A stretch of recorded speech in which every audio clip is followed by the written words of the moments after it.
Selamat siang Bapak Ibu guru, peserta PPG tahun 2022. Hari ini saya akan mencoba sharing pengalaman pretest PPG, tipsnya agar biar lulus seperti apa gitu ya. Karena saya mengalami pretest itu tahun 2017 ya.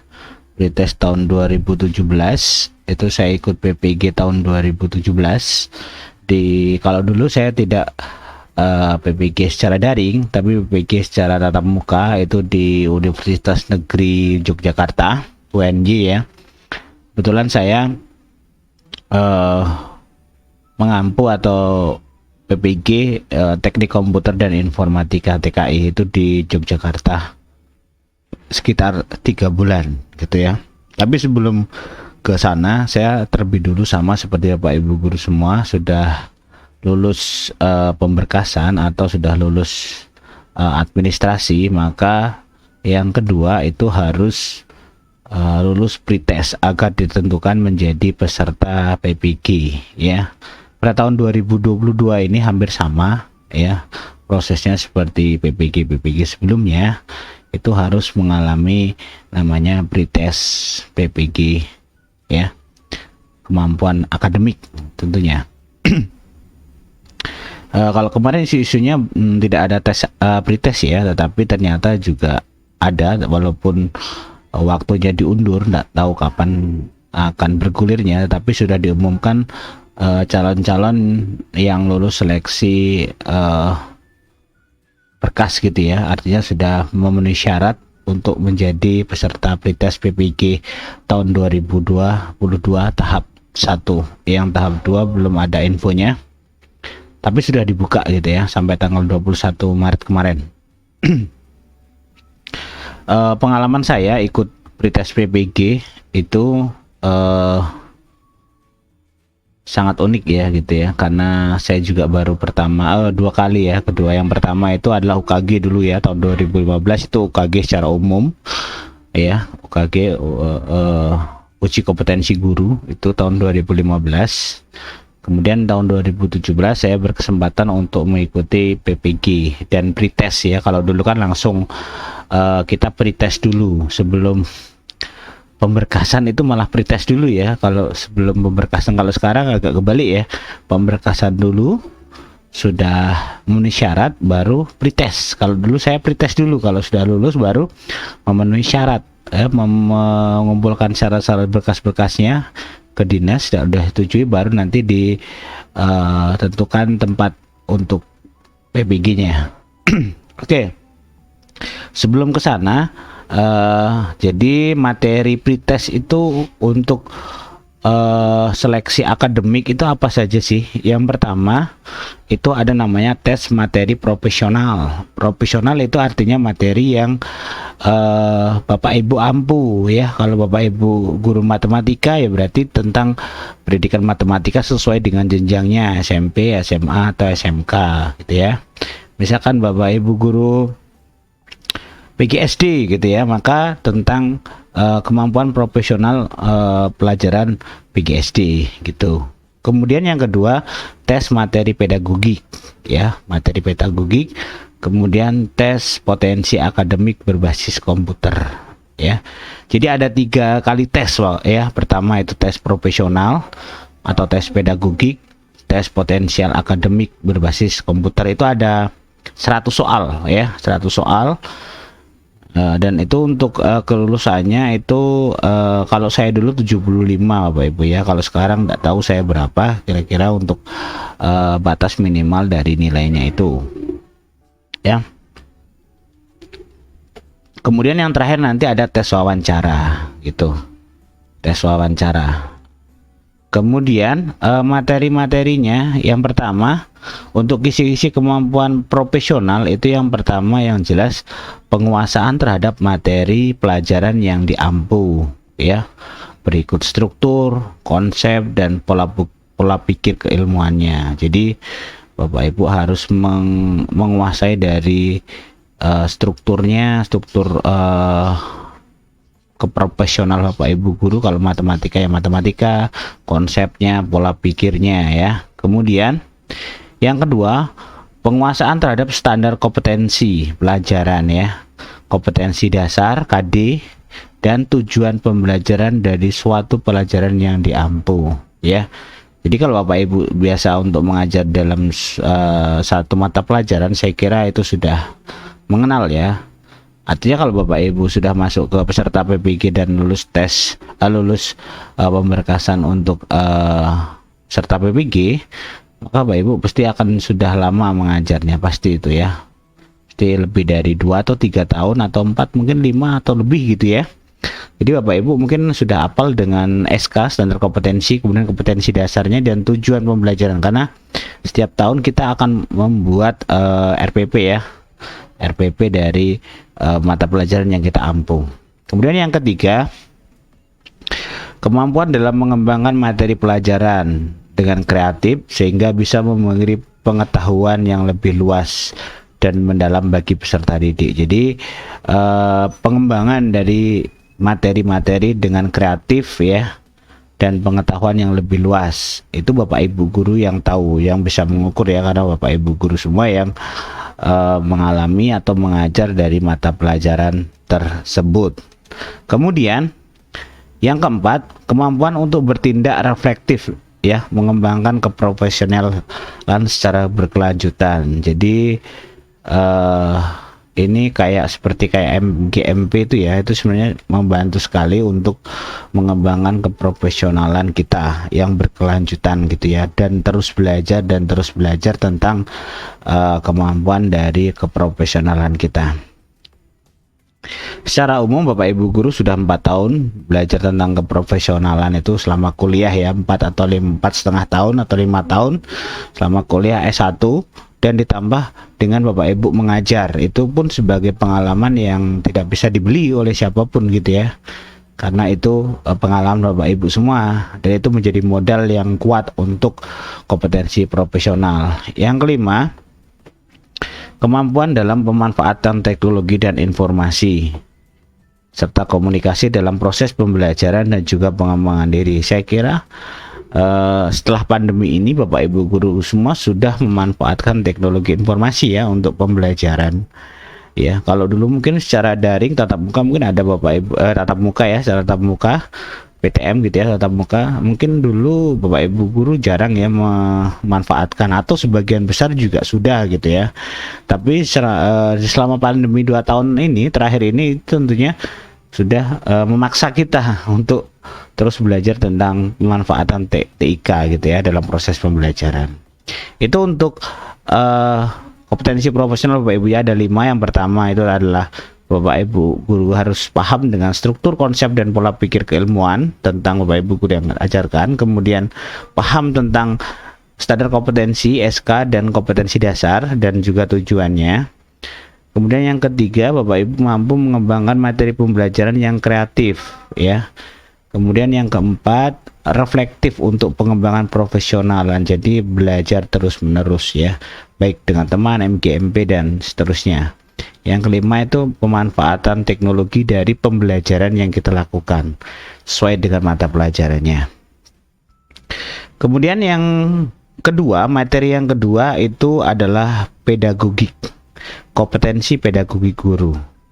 Itu terdiri dari yang pertama adalah karakteristik para peserta didik. Jadi kita harus mengenal pola-pola pembelajaran, karakteristik peserta didik, bagaimana kita memberikan pembelajaran yang sesuai dengan karakteristik secara umum gitu ya peserta didik kita. Yang kedua, teori belajar dan prinsip pembelajaran yang mendidik ya. Teori belajar ya, kayak model-model pembelajaran seperti itu ya, yang sesuai dengan prinsip pembelajaran untuk mendidik anak-anak yang kita ajarkan di jenjang yang kita ajarkan gitu ya. Pengembangan kurikulum ya, bagaimana mengembangkan kurikulum yang kita pelajari, mungkin setiap semester ya, atau setiap tahun kita membuat itu ya. Kemudian yang keempat, pembelajaran yang mendidik. Jadi pembelajaran yang mendidik itu kita bukan hanya mengajarkan tentang ilmu, tapi kita juga mendidik untuk anak ya, mendidik secara karakter, mendidik secara sikap ya. dan juga bagaimana kita bisa menempatkan diri dengan lingkungan dan sekitar itu ya, pembelajaran yang mendidik artinya. Pengembangan potensi para peserta didik, dapat mengembangkan potensi untuk peserta didik berkomunikasi yang baik. Yang keenam ya, cara berkomunikasi. Kemudian kita dapat melakukan penilaian dan evaluasi belajar. Tentunya kalau Bapak Ibu guru itu sudah biasa tentang hal ini gitu ya. Kalau pengalaman saya dulu di UNY, Universitas Negeri Yogyakarta, kalau soal pedagogik itu kita semua hanya bisa mencari jawaban yang paling pas ya. Kita tidak bisa menentukan oh ini jawabannya ini, tidak bisa ya. Karena pedagogik itu adalah hanya orang yang membuat soal itu yang tahu jawabannya. Jadi Bapak Ibu guru harus menelaah baik-baik ya. Karena banyak soal itu yang menggunakan narasi yang panjang-panjang gitu ya. Jadi kita harus mengolah gitu ya, bagaimana mencari jawaban yang paling bagus gitu ya. Itu kalau pedagogik menurut kita, tapi menurut kita belum tentu benar dengan menurut yang membuat soal gitu ya. Jadi pedagogik ini agak-agak susah ya, susah lah menurut saya gitu ya, susah. Jadi kita harus mencoba mengenali dari peserta didik yang tadi ya, yang saya sebutkan tadi ya, dari karakter ya, kemudian kepribadian, kemudian pengembangan kurikulum, pembelajaran yang mendidik. Kita dapat mengembangkan potensi peserta didik, berkomunikasi ya, kita dapat memberikan penilaian dan evaluasi belajar yang baik. Itu kisi-kisinya ya. Jadi Bapak Ibu guru bisa belajarlah banyak soal-soal pretest untuk pedagogik, karena itu membutuhkan konsentrasi dan juga pemahaman kita yang sesuai dengan pengalaman mengajar kita di sekolah. Kemudian yang ketiga itu tentang tes potensi akademik. Jadi yang pertama tadi profesional, yang kedua pedagogik, yang ketiga adalah tes potensi akademik. Tes potensi akademik itu kompetensi yang mempunyai 4 kompetensi, diantaranya ada kemampuan verbal. Verbal itu berarti berbicara ya, berkomunikasi ya. Kemudian numerik, perhitungan ya, verbal, figural ya, figural itu gambar-gambar gitu ya. Kayak seperti tes psikotes kayak gitu ya, ada gambar-gambar gini, nanti lanjutannya seperti apa gitu ya. Dan butuh konsentrasi yang tinggi. Jadi ada kemampuan verbal, numerik, figural ya.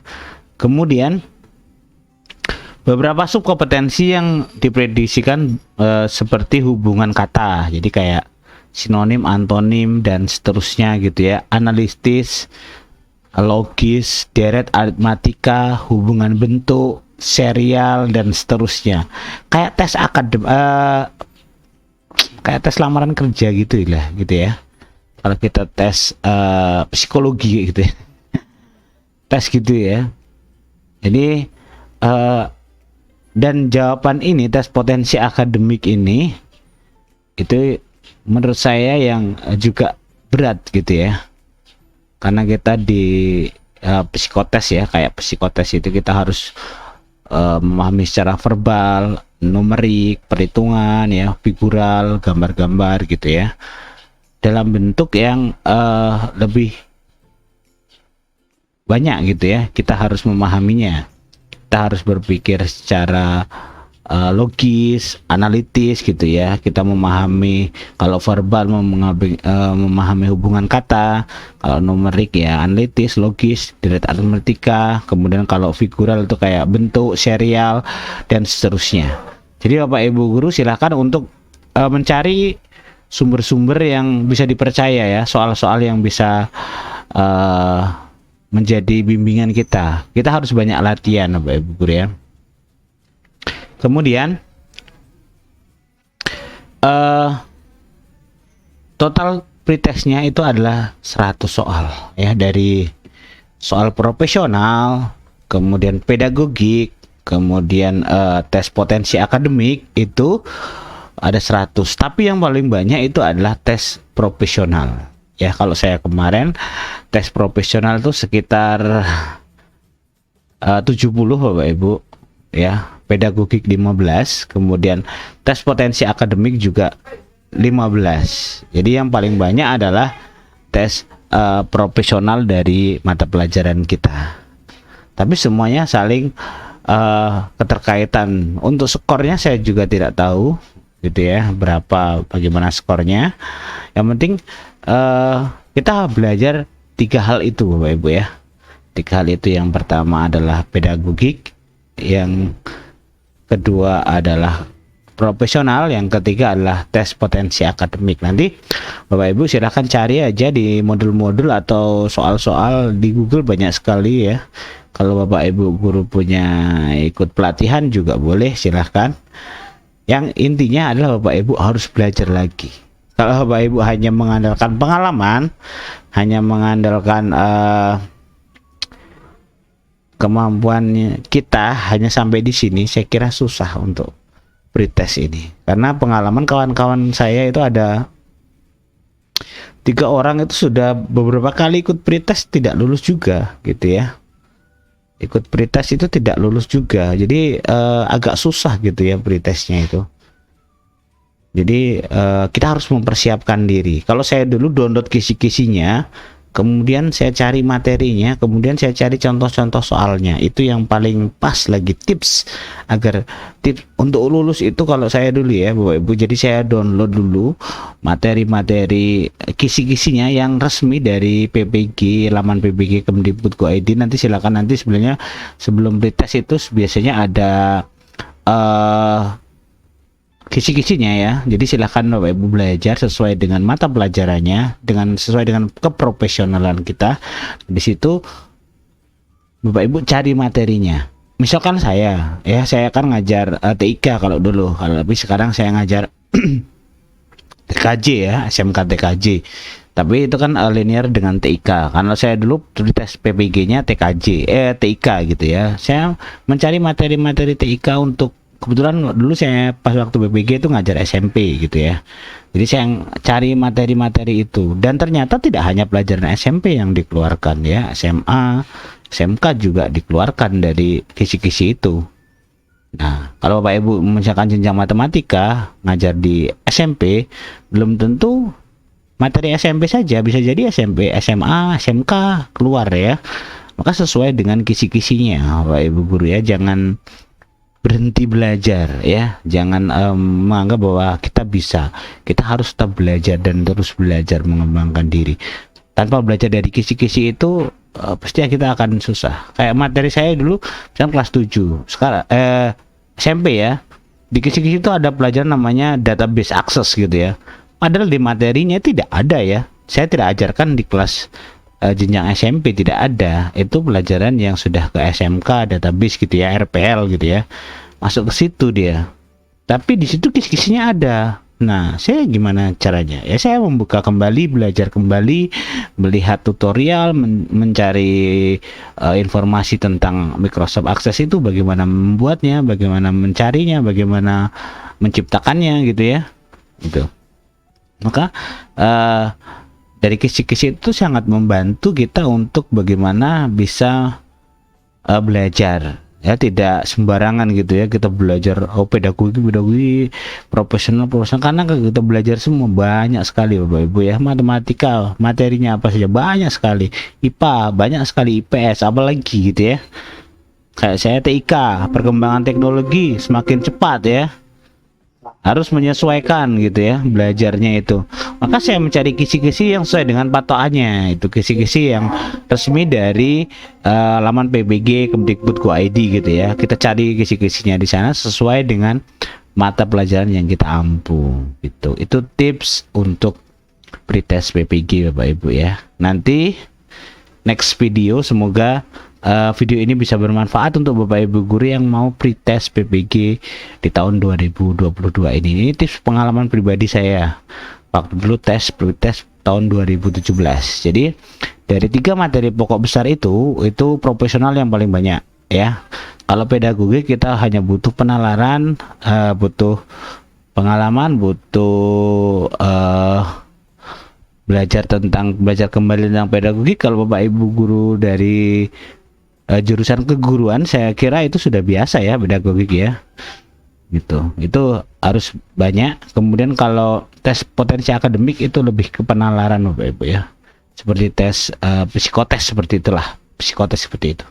Jadi kita tes seperti kita psikotes di lamaran kerja, hampir sama seperti itu. Ini tipsnya Bapak Ibu untuk lulus. Semoga saya doakan untuk Bapak Ibu guru yang sedang berjuang untuk menjadi peserta PPG tahun 2022 semuanya bisa lulus dan bisa mengikuti PPG 2022 ya, dan pretestnya bisa sukses untuk Bapak Ibu semua. Ya, demikian video saya, semoga bermanfaat, sharing sedikit.